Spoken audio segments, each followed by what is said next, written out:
Delia was glad she had double dutch on Saturday. It took her mind off the threats of tests and twins and worries about reading and homework. When they were younger, all of the girls had jumped roped for fun on the city sidewalks during summer vacations. Doubles, singles, twirls, fancy jumps, and trick moves, each showing off to impress one another, as well as the boys who had always gathered to watch from a distance when they took a break from playing basketball. But this was official Double Dutch, sponsored by the American Double Dutch League. It had official rules, standards, and regulations, which teams for kids as young as third grade, and even a senior division for adults who wanted to jump.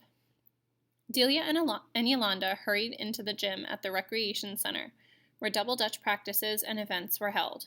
They had practice at least 3 times a week after school or in the evening, but this Saturday morning event was the first qualifying tournament of the year, the one that led to the state and national championships. Teams from all over Cincinnati were meeting today to decide which of the participants would compete at the next level. Charlene had just arrived, and the 3 friends, dressed in shorts, tennis shoes, and matching navy blue Double Dutch t-shirts, tossed their gym bags in a corner, pulled out their practice ropes, and began their warm-up stretches and practice jumps. Around the noisy gym, dozens of other jumpers from ages 8 to 18 were doing the same. "Let's practice compulsories," Delia suggested, "before Randy and Bamani get here." Bamani was their coach, and Randy was equipment manager. Randy really seemed to enjoy his job, and Delia was sure it had something to do with hanging around a gym full of girls. She got in position, signaled to Yo-Yo and Charlene, and took a deep breath. For Delia, jumping was more than exercise. It was magic, as she stepped and jumped gracefully in between the twirling ropes. Yolanda and Charlene turned, going through the standard moves for the compulsory part of their routine, which included 2 clockwise right turns on the right foot, 2 counterclockwise left turns on the left foot, 4 crisscross jumps, and 10 high step jumps, with their knees lifted up to waist level, sung to a chant. 1, 2, 1, 2, 3, 4, 5, 6, 7, 8, 1, 2. Now high. 2, 3, 4, 5, 6, 7, 8, 9, 10, 1, 2, exit. Delia jumped out of the ropes with skill, barely out of breath. She could do this with her eyes closed now. 2 girls from a recreation center across town sauntered over to them. The first girl, who was short, sturdy, and looked like she could punch out a grizzly bear, said nothing at first. But her friend, who was tall and thin, giggled a little as they approached. "You been jumping long?" the giggling girl asked Delia. "I've been jumping on the Queen Bee's Double Dutch team since 5th grade, Delia replied, yawning as if she were bored. "What about you?" "I've been jumping since I could walk. My mama runs our team. My name is Shanna, and this here is Jackie. What's yours?" "I'm Yolanda. She's Charlene, and this is Delia," Yo-Yo replied. "I've been jumping since I was 8, and I bet Delia can out-jump you." Delia glanced at Yolanda as if to say, "Why you want to do me like that?" But she said nothing and continued to stretch. Charlene grinned. She knew it was coming. After Yolanda started jumping with the team when she was 8, she had always asked Delia to come with her to practice at the YMCA gym, but Delia never really believed that Yolanda was on a team because Yo-Yo talked about competitions in Madagascar and Greenland. When Delia finally realized that the team was real and the competitions were held in ordinary places like Columbus, Ohio, she went to one practice and was hooked. She loved the feel of the ropes in her hands and the sensation of electricity when she jumped, and she loved a challenge. Shanna and Jackie had shown up just in time. "Challenge you to a speed jump?" Delia asked casually. "Bet," Shanna and Jackie answered together. Shanna giggled nervously, while Jackie took a deep breath and got ready to enter the ropes. Delia and Yolanda turned while Jackie jumped. Charlene and Shanna pretended to ignore each other. The turners started off slowly, turning in time with Jackie's feet, and as her speed increased, so did the whirling of the ropes over her head, so that soon nothing could be heard but the tapping of her shoes and the whirling of the ropes as they made a breeze in the corner of the gym. Jackie finally missed, jumping out and laughing, taking the ropes from Delia so she could take a turn.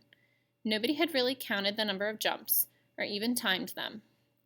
It was the challenge of the speed and the ropes that they jumped for. It was all in fun, but deadly serious at the same time.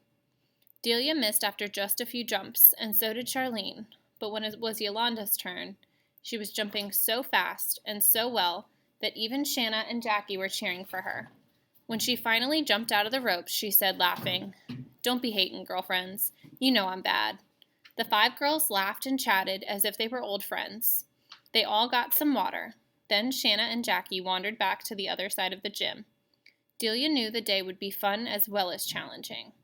Delia hopped back into the ropes, jumping easily while Charlene and Yolanda turned. When Yolanda laughed and started reciting a chant that they had all jumped as kids. Down in the valley where the green grass grows, there sat Dee Dee as sweet as a rose. She sang, she sang, she sang so sweet. Along came Randy and kissed her on the cheek. How many kisses did she receive? Was it 1, 2? Stop, girl. I'm not jumping if you want to be playing like that. We don't have time for kid games. The championship is coming up. Besides, why you want to put Randy's name in that chant? Delia jumped out of the ropes, tossed a towel on her head, and strode over to the cooler to get some more water. Her hair, cut short like a cap on her head, felt damp and sticky from the hairspray she used to keep it from jumping up and down when she did. She laughed as Yolanda and Charlene kept turning and singing. You know the rules. You're supposed to put the ropes down when I jump out. They ignored her. Yolanda, who was standing with her knees slightly bent and her legs slightly bowed, never took her eyes from the ropes that whipped and popped on the shiny gym floor. 1, 2, 3, 4, 5, 6, 7, 8. Girlfriend, you gonna catch something kissing on that boy like that. He told me he loved you, you know. You heard him, didn't you, Charlene? He was standing right over there by the gym door last night. About 8 o'clock, remember? Yolanda waited for Charlene to back up her story. Charlene dropped her end of the ropes, scratched her head, and said, Yo, you trippin' girl. He never said no such thing. Randy wasn't even here last night. For that matter, neither were you. We didn't have practice yesterday, remember? Yolanda slapped herself on the side of the head and said, as if she had just remembered, Oh, that flu shot. The doctors told me it would cause memory loss and hallucinations. I think I'm feeling faint, too. Anybody got some cough drops? The doctor told me to eat plenty of cough drops. It fools the flu, you know. Makes your body think that you're really sick when all you're doing is faking it by chewing on cough drops. Brilliant, huh? Anyway, I know Randy wants him some Delia. I can feel it when he walks by her. Yo-Yo tossed her hair so that it swung round from her back to the front and back again. She liked it long and refused to tie it up for practice or meets, even after the first time her hair got caught in the ropes during a jump. She had told the coach that cutting her hair or tying it up was against her religion. The coach hadn't believed her, but hadn't brought the matter up again. Delia just shook her head and ignored Yolanda as she drank her water. I'm not thinking about Randy, Delia finally said as she walked back over the ropes. He makes me itch. Just turn the ropes, girl. Let's see if we can get the rhythm. Then we'll switch and each take a turn jumping. I bet he wants to scratch that itch, Yo-Yo mumbled, but she picked up her end of the ropes and started to turn once more. Charlene laughed, but Delia ignored both of them as she concentrated on keeping up with the whipping of the ropes on the gym floor. She tried to keep her mind blank, ready, open only to the feeling of the rhythm of the ropes. She didn't think of Randy, who was large and noisy and made her miss a step when she knew he was watching her jump. She didn't think of Yo-Yo, who was a dependable but complicated friend. And she didn't think about her problems about school.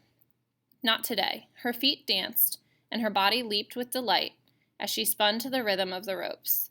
She did not miss for the entire drill until the back door of the gym flew open and Randy came in with the breeze.